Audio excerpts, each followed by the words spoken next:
Добрый день, уважаемые зрители! Рада приветствовать вас на своем канале. Меня зовут Анна, и в данном видео я хотела бы поделиться с вами своей радостью.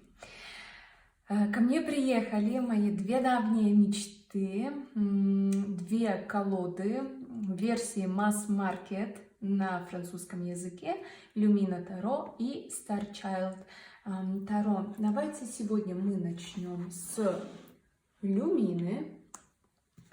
Знаете, это давняя моя мечта, когда я ее увидела несколько лет тому назад. Я не могла себе ее позволить, но когда уже могла, то она была распродана. И вот случайно я увидела эту колоду на Амазоне французской версии от Лорен Алетты и издательства Аркана Сакра. Премьера которой состоялась 14 января 2021 года. Цена 32 евро. Колода поставляется вот в таком презентационном боксе с магнитной застежкой. Оформление здесь безупречное. Также у нас имеется атласная лента для более удобного извлечения книги и карт. Итак, первое, что мы видим, это НВК. Здесь плотная обложка, бумага мелованная, инструкция в цвете. Если вы решитесь приобрести французскую версию, то в интернете можете найти перевод инструкции на русский язык. Да? Это был еще перевод самого того оригинала, который продавала автор.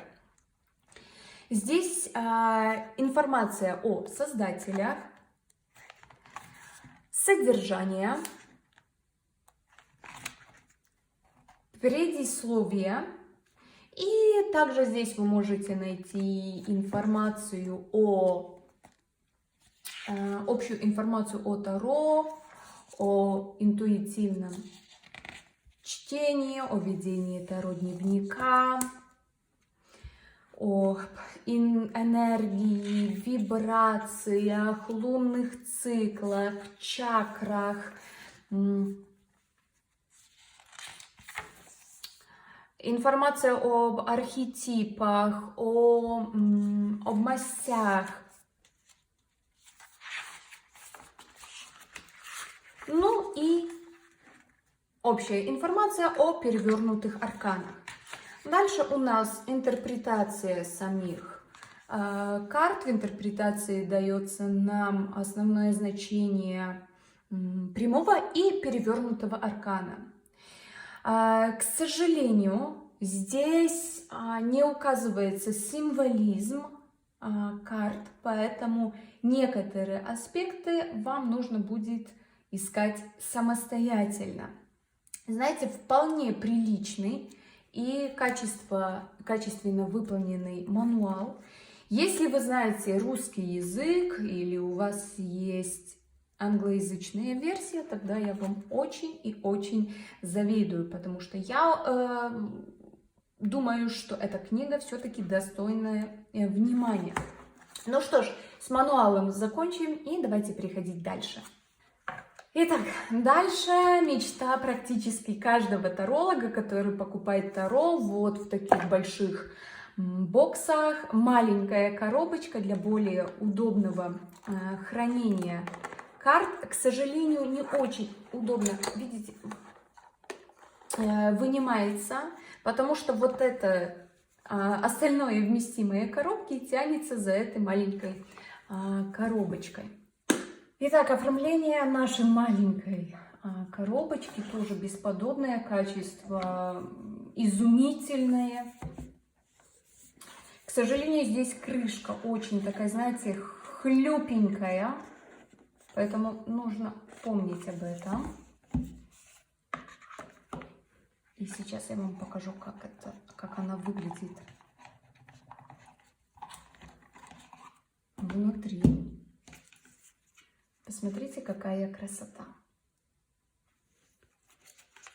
Знаете, даже само оформление упаковки, коробки и стоит вот каждого выданного цента. Ну что ж, давайте переходить к нашим картам. Итак, качество карт здесь восхитительное. Я желаю каждому издательству так работать над качеством картона, как французам. Покрытие здесь матовое, но все-таки легкий глянец присутствует. Знаете, очень много искала информации об этой колоде, чтобы ее сравнить с оригиналом. Согласно комментариям и владельцев оригинала, получается, что качество картона в французском издательстве намного лучше, чем в независимой версии. И карты здесь немножко меньше, что будет удобным для владельцев маленьких ладошек. Сейчас вы можете увидеть внизу экрана сравнение двух карт оригинала и масс-маркета. Это фото взято в одного из комментаторов на Амазоне. Печать здесь превосходная. Карты прекрасно ложатся в руку, ничего нигде не скользит, удобно лежат в руке. Цветопередача, посмотрите, прекраснейшая. Итак, так выглядит у нас рубашка. Ну что ж, давайте наконец-то познакомимся с нашей колодой. Итак, шут. Знаете, мне нравится, что везде есть астрологические соответствия. Ну, а олененок здесь нам говорит о свете, чистоте и обновлении.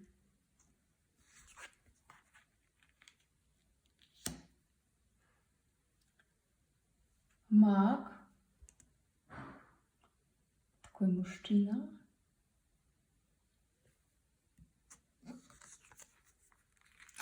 Верховная жрица.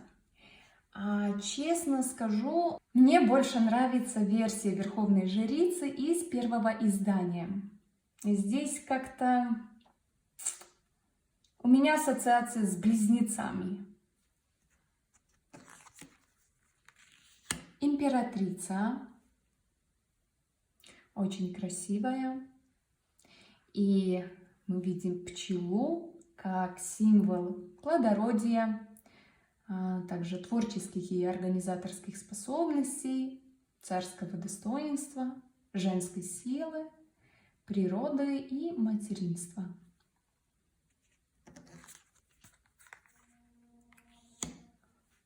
Император. Скипетр и символ вот Ангха обозначает мудрость, силу, власть. Да, также это символ восходящего солнца.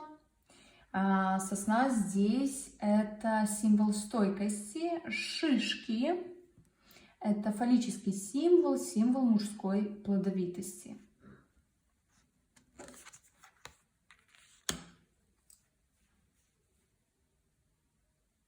Иерофант. Здесь мы видим куб Метатрона сзади, в котором содержатся все формы, которые существуют во Вселенной. Если кто не знал. Ключи на шее шамана. Я надеюсь, вам видно, как символ мудрости, а череп, вот мне кажется, что в данном случае он символизирует не бренность бытия и символ смерти, а как вместилище духа, жизненной энергии.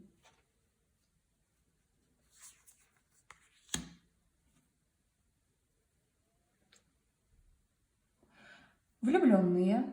Честно говоря, мне трудно связать эту карту с влюбленными. Вот вводит в заблуждение вот этот круг. Логически можно проанализировать это так, что волки преданы друг другу и могут олицетворять семью. Два — это выбор, это двойственность. И поскольку они бегут в разные стороны, хоть один из них вверх ногами, это может значить, что мы можем выбирать пойти направо или лево, на запад или на восток. Я вижу эту карту вот так. Хотя, когда я ее впервые увидела, у меня почему-то была ассоциация все-таки с колесом фортуны.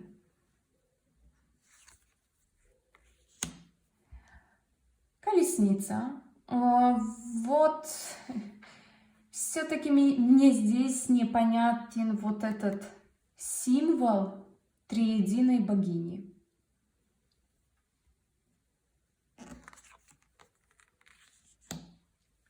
Справедливость. Да, в этом случае это у нас 8-й аркан.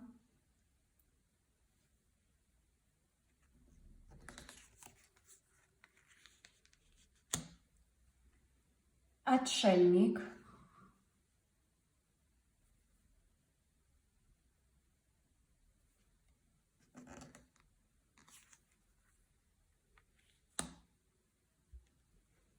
Колесо фортуны. На Луна и Солнце, как символ цикличности дня и ночи. Также мы видим вот здесь лунные циклы. Мне кажется, что образ многорукой девушки вот здесь взят с индийской богини Лакшми, которая олицетворяет гармонию, удачу и богатство. Хотя может быть также и Кали, символизирующая космическую силу вечного времени. Плохо, что автор не прописывает символизм. Вот также с той самой колесницы. Почему там символ триединой богини? Мне непонятно. Сила. Это 11-й аркан в этой колоде. И если отойти от символизма, то вот какие-то здесь странные пропорции в лице девушки и в самом льве.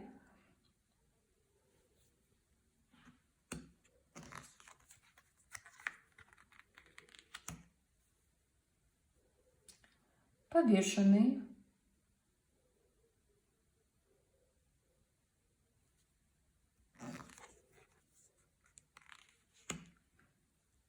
Смерть. Да, такая типичная смерть.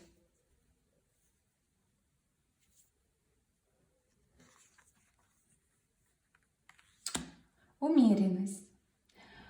Мне кажется, что идея изобразить огонь и воду в аркане умеренность в колоде Таро обнаженного сердца, на которой я уже делала обзор, взят именно с этой колоды. Да, о том, что две совершенно противоположные стихии существуют в гармонии друг с другом.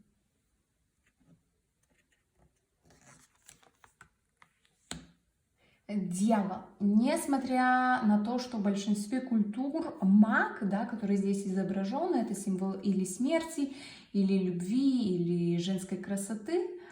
Но вот в персидской культуре дикий полевой маг намекал на желание тайной интимной связи. А в Китае он позже стал эмблемой публичных домов и доступных женщин.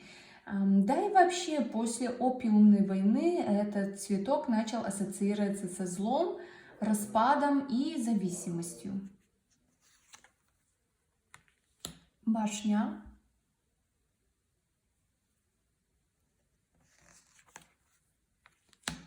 Звезда.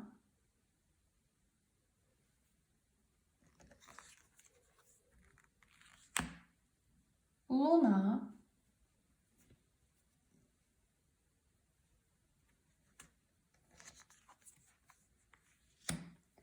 Солнце.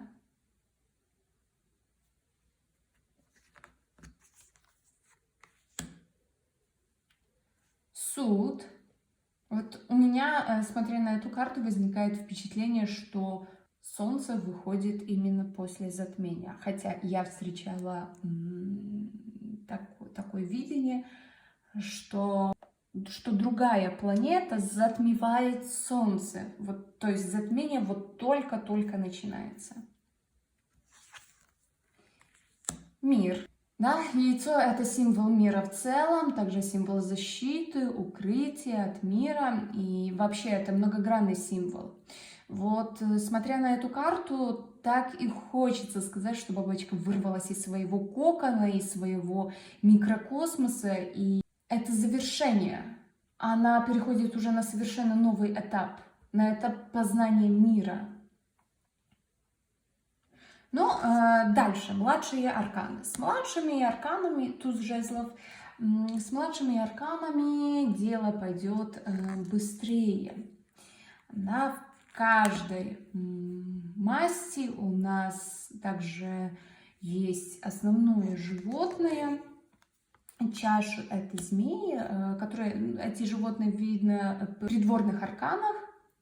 Чашу — это змеи, пентакли — это медведи, жезлы — это лиса, а мечи — это орел.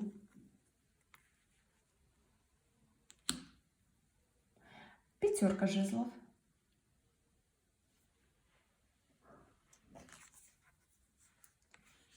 Шестерка жезлов.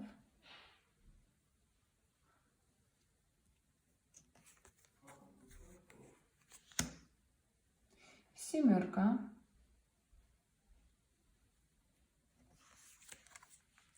Восьмерка жезлов.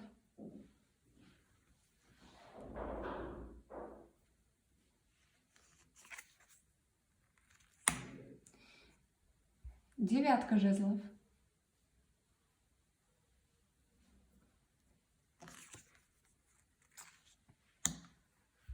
Десятка жезлов. Вот лиса. И мне дева жезлов вместо пажа, по крайней мере, мне так переводчик перевел. Знаете, мне кажется, что лиса была выбрана, потому что в Древнем Риме она была демоном огня. Рыцарь жезлов. Посмотрите, как интересно изображена его накидка в расцветке, скажем так, космоса. Королева жезлов.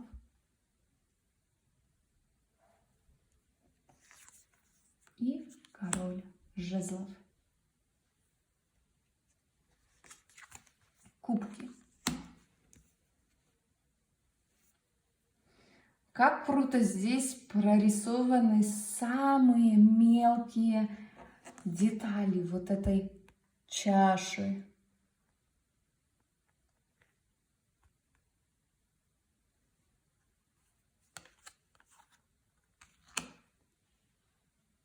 Очень мне нравится стиль, художественный стиль.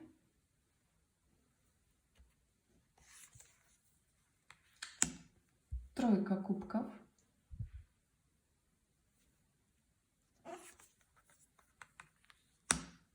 Четверка кубков.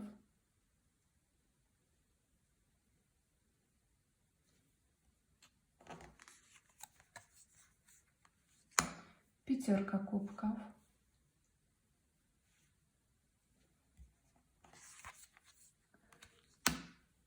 Шестерка кубков.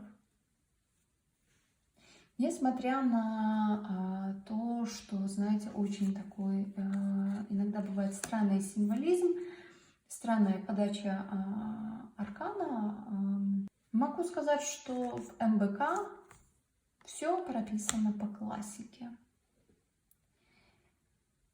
Восьмерка кубков. Очень интересно изображена эта карта, особенно вот это место, вот эта часть моста, где туман, и мы не знаем, можем ли там пройти или упадем.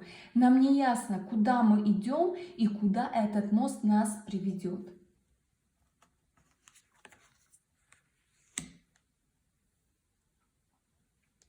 Девятка кубков.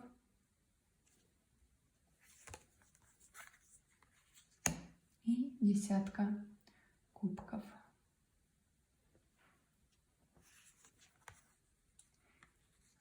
Дева кубков, паж.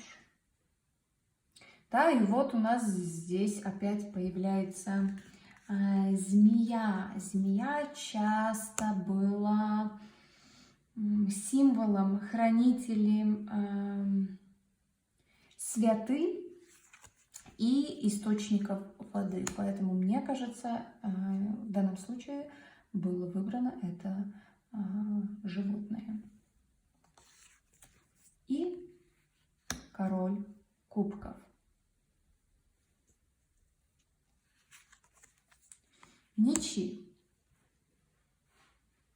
Туз мечей.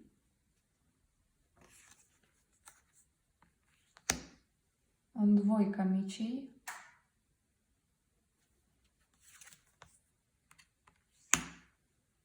Тройка мечей.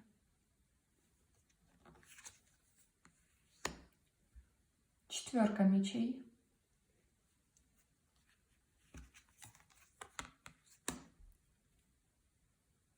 Пятерка мечей.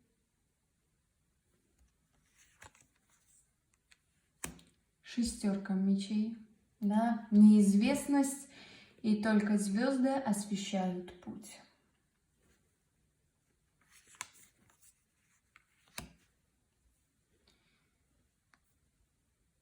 Семерка мечей.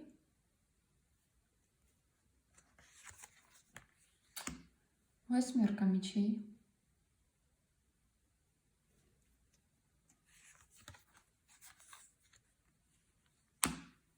Девятка мечей. На летучая мышь — это у нас атрибут ночи, символ страха, суеверия и ужаса.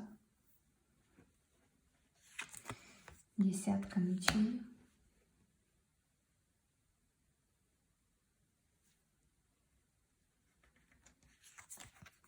Дева мечей. Да, у нас здесь ястреб. Это властелин воздуха, гордости, власти, силы и, соответственно, связан со стихией воздуха. Королева мечей и король мечей. И последняя масть пентаклей, туз пентаклей.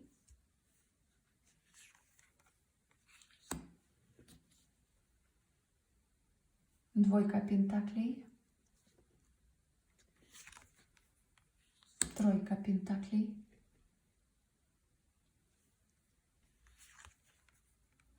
Четверка пентаклей. Пятерка пентаклей.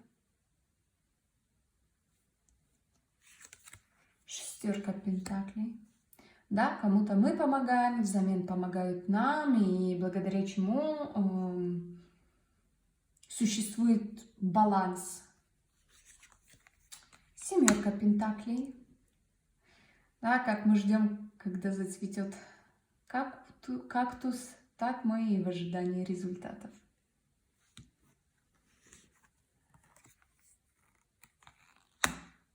Восьмерка пентаклей.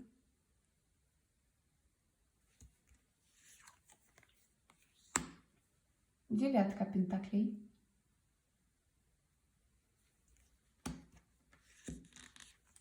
Десятка пентаклей. Да, медведь — это символ мощи, здоровья, мудрости, богатства и власти.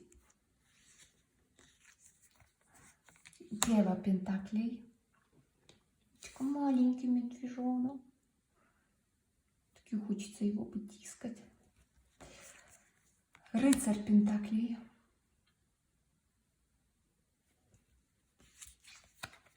Королева пентаклей. Да, медведица как символ матери и заботы. И король пентаклей.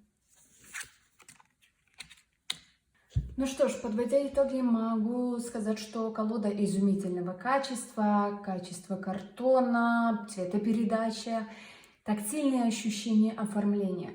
Эта колода не пойдет новичкам. даже если скачаете МБК на русском. Это не та колода, которая идет исключительно по классике. Ее нужно проработать, ее нужно изучать. Здесь вы найдете астрологические соответствия, сакральная геометрия, символизм. Это колода, которую сходу и не возьмешь. Это самая популярная колода среди независимых колод Таро. Ее покупали, покупают и будут покупать. Ее пытались купить со вторичного рынка. Много тарологов покупали ее копии, но, к счастью, она есть уже в оригинале, но на французском языке. Лично это мне не мешает. А вы напишите, пожалуйста, свои впечатления об этой колоде. Может, у вас есть оригинал, и интересно бы узнать ваше мнение о том, как вам с ней работается. А я благодарю вас за просмотр. До новых встреч. Пока-пока.